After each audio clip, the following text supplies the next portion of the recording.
So, in the ancient world, a brutal Roman execution and a quiet little romance in a dusty barley field had absolutely nothing in common. I mean, they seem like complete opposites. Oh, totally. It sounds like a really bizarre pairing. Right. But that is until you look at the original Aramaic and Hebrew. Yeah, because you have the Gospel of Mark, which is detailing one of the darkest, just most violent moments in human history. Yeah. And then you have the Book of Ruth, which, reads like this pastoral, almost mundane story of everyday survival. It's a completely different vibe. Exactly.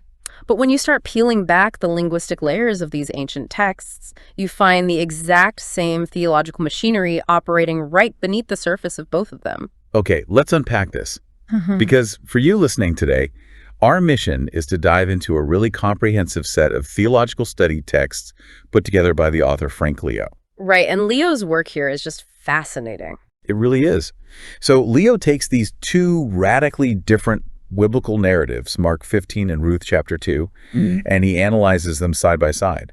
And he doesn't just rely on the English translations, which I think is key. Oh, it's vital. Yeah, he digs into the original Greek, the Hebrew, ancient Syriac, and the Aramaic. Which is so important because, reading these texts only in English often just flattens out all those rich cultural nuances. You lose so much of the original flavor. You really do. Leo's analysis kind of strips away centuries of our modern assumptions. He reconstructs how a first-century audience would have actually understood these mechanisms of sign abandonment and restoration. So we're going to explore how Leo's framework presents the historical reality of this perceived divine abandonment at the cross, and how it perfectly mirrors the hidden redemptive hope that we find in the story of Ruth. Right. And to do that, we really need to start with the setting itself. Yeah, set the stage for us. Well, both texts drop us into these moments of profound, just oppressive darkness. Literally and figuratively, right? Yeah. Exactly. In Mark 15, we are at the crucifixion. And according to verses 33 and 34, from noon until 3 in the afternoon, darkness literally falls over the entire land. Just suffocating darkness. Yeah. And right at the end of that darkness, Jesus cries out in Aramaic, Eloi, Eloi, lema sabachthani. Which translates to, my God, why have you forsaken me? Right. And for a first-century Jewish reader, that darkness, the Greek word used there is skodos. It isn't interpreted as just, a strange weather anomaly or a random solar eclipse. It's not just bad weather. No, it functions as a super heavy theological symbol. A sudden, unnatural darkness over the land immediately triggers the cultural memory of the 9th plague of Egypt from the book of Exodus. Oh, wow. So they're instantly thinking of the plagues. Exactly. In that historical context, darkness represents the ultimate terrifying judgment of God. And then out of that judgment comes that cry. Right, the Aramaic cry. Yeah, and Frank Leo points out that the word sabachthani comes from the Aramaic root shvach.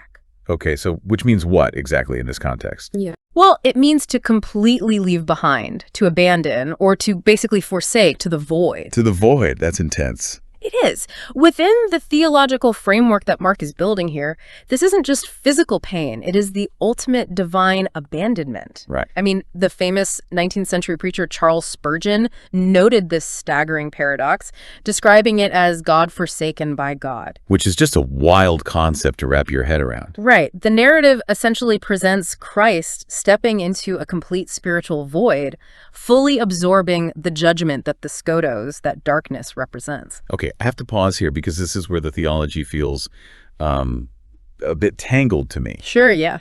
If the premise of the text is that Jesus is divine, how can the divine abandon the divine?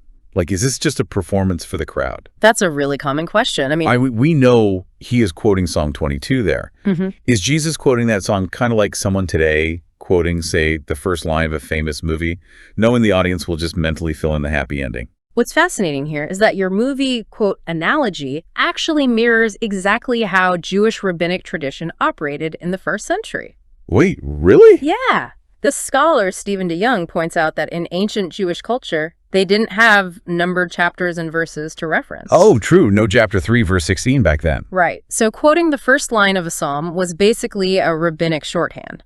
It served to point the listeners to the entirety of the text. And Psalm 22, well, it starts with an agonizing cry of total abandonment, sure, but it actually concludes with this massive cosmic victory and the vindication of the sufferer. So the original readers wouldn't have seen this as just a fake cry of pain. Yeah. They would have recognized a like a hidden layer of hope beneath it. Precisely.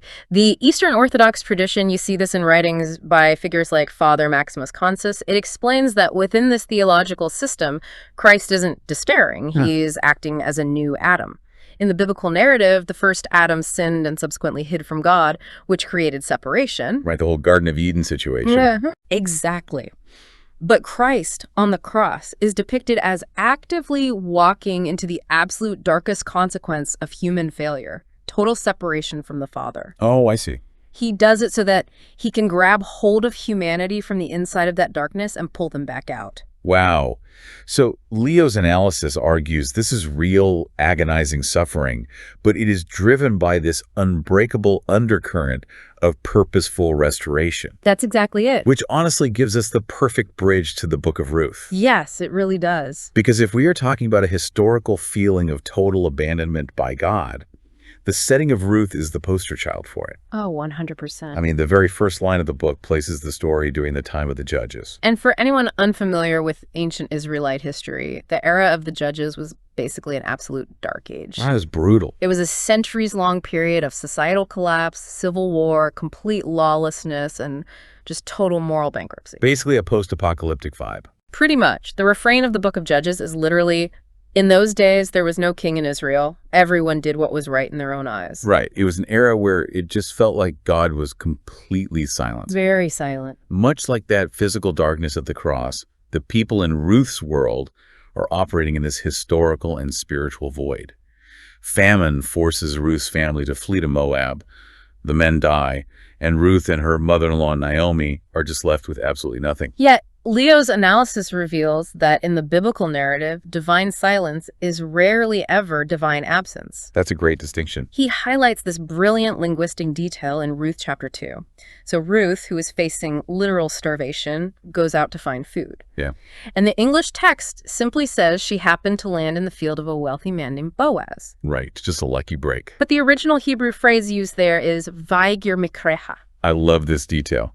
Because translated literally, it means her chance chanced upon. Yes.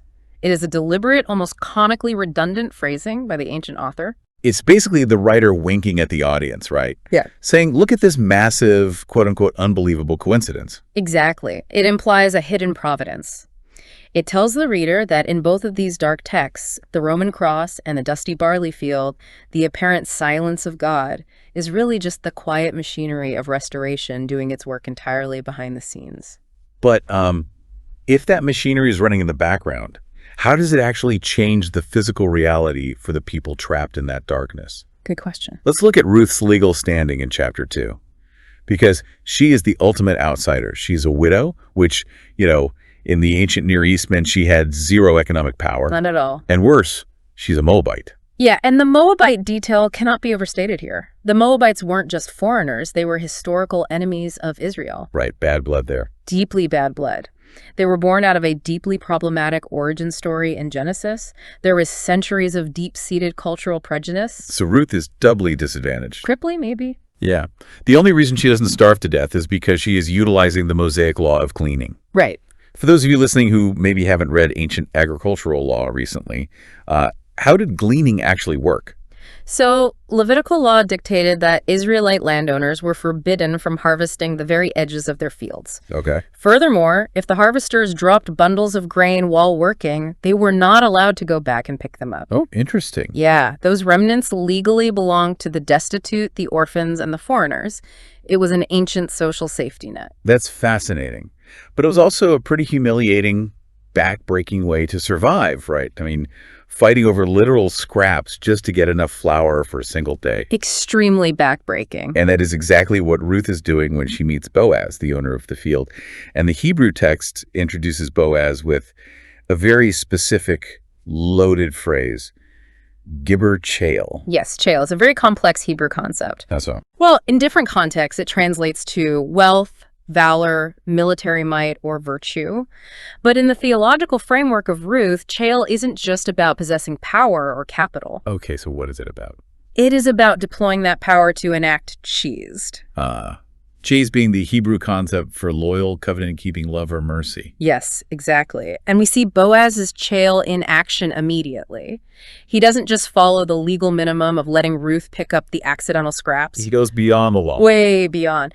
According to the text, he goes to his foreman and orders them to intentionally pull extra high-quality stalks of grain out of the bound sheaves and just drop them on the ground specifically for her. So he deliberately commands his workers to bypass the standard legal framework to basically give her unearned grace. That's exactly it. I think of it like an employer today. Imagine a boss who has an employee who is just completely drowning in medical debt. Okay. The law says the boss only has to pay minimum wage. But instead, the boss secretly alters the payroll system to give that struggling employee unearned triple overtime bonuses just to keep them afloat. That's a perfect analogy. Right, Boaz just shatters the legal minimum to provide a life-saving substitution. He moves from legal obligation into the realm of radical grace. He is literally using his societal power to absorb her poverty. Wow. Here's where it gets really interesting. Because according to Frank Leo, if we pivot back to Mark 15, the text presents Christ doing the exact same thing, but on a cosmic scale. Yes. And to understand how Christ exemplifies this chail virtue, we have to look at the mechanics of his trial before the Roman governor, Pilate. Right, the trial scene. The Roman trial scene is designed as a masterpiece of theological irony. You have Pilate, the representative of the most powerful legal system on earth, and the text says he simply wants to satisfy the crowd. Which is pretty weak for a governor. Well, Roman governors prioritize keeping the peace in volatile regions like Judea over strict adherence to justice. Ah, okay. That makes sense politically. So, to appease the mob demanding Jesus' crucifixion, Pilate offers them a choice. Release Jesus, or release a convicted murderer and insurrectionist named Barabbas. I always thought Barabbas was just, a random historical prisoner mentioned to show how corrupt the crowd was. A lot of people think that. But Leo's linguistic notes zero in on his name. Why does the author focus on Barabbas? Because of what his name actually means in Aramaic. Barabba. Okay. Bar translates to son of, and Abba means the father. His name literally translates to son of the father. Wait, that is staggering. It is. So the crowd is presented with Jesus, who the gospel presents as the true son of the Father, bringing a kingdom based on peace and sacrificial love. Right. But they reject him, and instead they demand the release of Barabbas, the false son of the Father, who literally represents violent rebellion and worldly corruption. The theologian Derek Prince points out the sheer mechanics of what is happening here. Yep. Within this theological framework, Barabbas basically serves as the ultimate stand-in for humanity. Oh, I see. He is the guilty rebel who has actually committed the crimes that warrant execution under the law. But through this trial, a literal substitution takes place. The innocent one is condemned to the cross so the guilty one can walk free out of the prison. Exactly. Leo argues this is the concept of substitutionary atonement playing out in real time. Just like Boaz's sacrificial chail exceeded the legal framework of gleaning to save a Moabite widow, Christ's ultimate act of redemption is presented as going far beyond the rigid Roman or Jewish legal frameworks of the day. That's the parallel. The text shows him substituting the innocent for the guilty to fully absorb the penalty of the law. And importantly, in both of these ancient narratives, that act of grace doesn't just, fix a temporary problem. No, it's permanent. Right, the substitution leads to a permanent change in legal and social status for the outsiders. Which brings us to a concept that completely changes the trajectory of Ruth's life, the goal. The goel. Okay. What exactly is a goel in ancient Israelite law? The term goel translates to kinsman redeemer. Kinsman redeemer. Yeah. In the ancient Near Eastern social structure, land and inheritance were deeply, deeply tied to your family name and your survival. You needed land to live. Right. So if an Israelite fell into extreme poverty, lost their ancestral land, or was even forced to sell themselves into slavery to pay debts, a close blood relative, a goel, had the legal right and responsibility to step in. Oh, wow. So they had a built-in rescue system. Yes. The goel would use their own wealth to pay the debts, buy back the land, and completely restore their relatives' freedom and identity. So when Naomi, Ruth's mother-in-law, finds out that Ruth was gleaning in Boaz's field, she is thrilled because Boaz isn't just a generous boss. Not at all. He is legally qualified to be a goel for their family. He has the actual power to redeem their lost inheritance and permanently secure their future. And Frank Leo draws a massive line from the goel of Ruth to the incarnation of Christ in the New Testament. Okay, let's trace that line. If we connect this to the bigger picture, Think about the underlying logic the biblical authors are presenting regarding why God would even become human. Right. As Father Stephen DeYoung points out, to be a Goel, a kinsman redeemer, you cannot be an outsider. You have to actually be kin. You have to be in the family. Yes, you must be part of the family. So the theological argument is that Christ takes on human flesh specifically to become our brother, our kin. Yes. By entering the human family, the text presents him as legally qualifying to be the ultimate Goel. He utilizes his own life to pay the debt of human sin, thereby redeeming humanity from the exile of death and fully restoring their lost inheritance. The parallels Leo finds between these two redeemers, between Boaz and Jesus, are just incredibly precise. They really are. There was one specific detail he highlights that just floored me. In Ruth chapter 2, when it's time for the agricultural workers to rest and eat, Boaz invites Ruth, the despised Moabite, to sit with them. Yeah. And he feeds her bread dipped in vinegar. The Hebrew word is chametz. Chametz, right. And in that ancient agricultural setting, chametz, or vinegar, was a very common cooling drink for laborers sweating out in the hot sun. Like ancient Gatorade. Exactly. So by offering it to her, Boaz is performing an act of deep hospitality. He is hydrating her and physically bringing her into the fellowship of his table. But then Leo flips to the crucifixion in Mark 15. Jesus is hanging on the cross, suffocating and dying. And what do the soldiers offer him? A sponge soaked in vinegar. A sponge soaked in vinegar. It is the exact same substance, but its function is entirely inverted. How so? Well, for Ruth, the vinegar represents the sweet taste of grace and inclusion.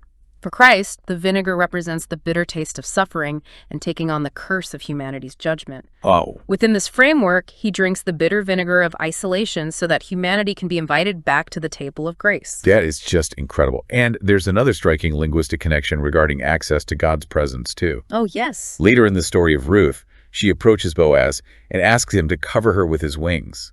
And the Hebrew word she uses is kanaf. Kanaf, which means wings, but it also translates to the edge or the hem of a garment. So by asking to be covered by his kanaf, she is formally asking for his legal protection, his covering, and ultimately marriage. She is seeking permanent shelter under his authority. And Leo asks us to look at what happens the exact moment Jesus breathes, his last breath on the cross in Mark 15. Right. The gospel writer notes that the veil of the temple, the catabatasma, was torn in two from top to bottom. Yes. And we really need to explain what that veil actually was, because it wasn't just a decorative curtain. No, definitely not. The catabatasma was a massive, incredibly thick barrier right in the center of the Jewish temple.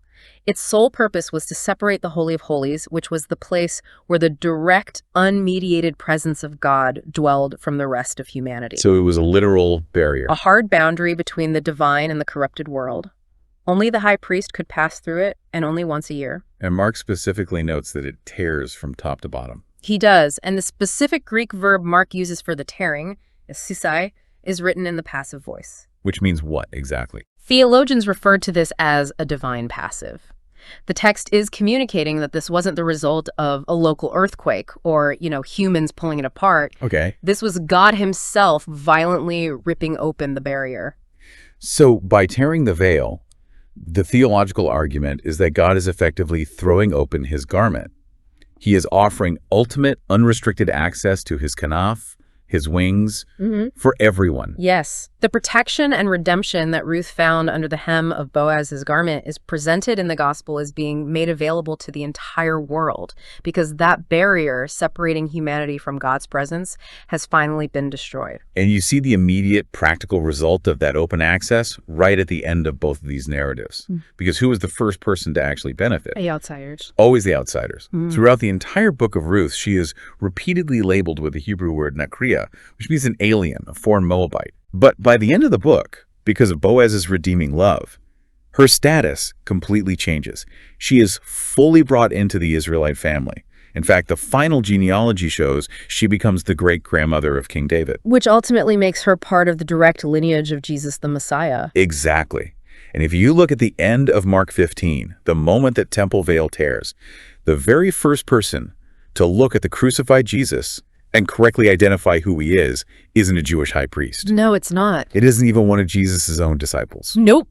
It is a Roman centurion. Right. He looks at the cross and declares, Truly, this man was the Son of God. A Gentile, an agent of the occupying pagan empire, a total historical outsider, is the very first one presented as understanding the truth of this new covenant. So what does this all mean for us as we digest Frank Leo's research today? It's a lot to take in. It is.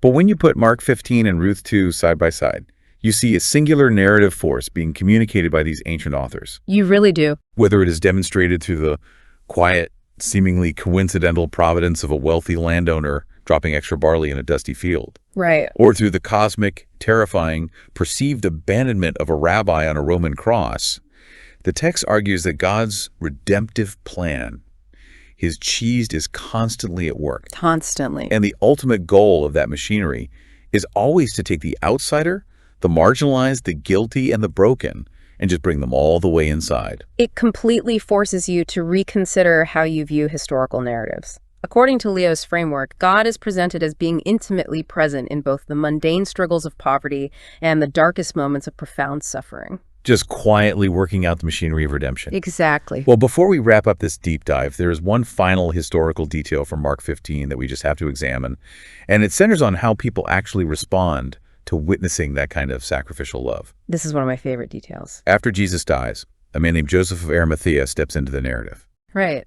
And Joseph of Arimathea is a deeply complex figure. Historically, he was a wealthy, highly respected member of the Sanhedrin, which was the Jewish ruling council. So he's a very powerful guy. Very powerful. But the Gospel of John tells us that he was a disciple of Jesus, but a secret one. Secret disciple. Yeah, he kept his allegiance entirely hidden because he was basically terrified of losing his social standing, his political power, and his reputation among the elite. In practical terms, I mean, he was a coward. He was. While Jesus was alive, performing miracles and teaching massive crowds, when it was relatively easy to be a follower, Joseph stayed safely in the shadows. Yeah. But then Christ is brutally executed. It is the moment of deepest perceived failure. The movement appears completely dead. And what does Joseph do? What does he do? The Gospel of Mark uses a very specific Greek word to describe Joseph's action at this exact moment. Tolmesis. Tolmesis. It translates to taking courage or acting boldly. In the exact moment that all the vocal public disciples flee in absolute terror, Joseph, the wealthy politician who had literally everything to lose, finally finds the courage to walk directly up to Pilate, the Roman governor who just ordered the execution, and publicly demand the body of Jesus. So he outs himself as a follower at literally the most dangerous possible moment. Exactly. As Spurgeon famously noted, it was the cross that gave the timid man courage. Which leaves us with a really profound psychological and historical puzzle to consider. Yeah, it does. We often assume that witnessing brutal suffering or facing the darkness of perceived abandonment will cause us to pull away, to hide, and to basically protect ourselves. That's human nature. Right. But looking at the historical account of Joseph of Arimathea, it raises an important question for you to ponder long after this deep dive is over. Okay, what's the question? Is it possible that witnessing true sacrificial suffering doesn't actually make us pull away in fear, but rather is the exact mechanism that unlocks our greatest courage to finally step out of the shadows? That is an incredible thought to end on. Thank you so much for joining us for this deep dive into Frank Leo's work. We really hope it gave you some incredible new perspectives on how layered and deeply connected these ancient historical texts truly are. Until next time, keep digging, keep questioning, and keep exploring.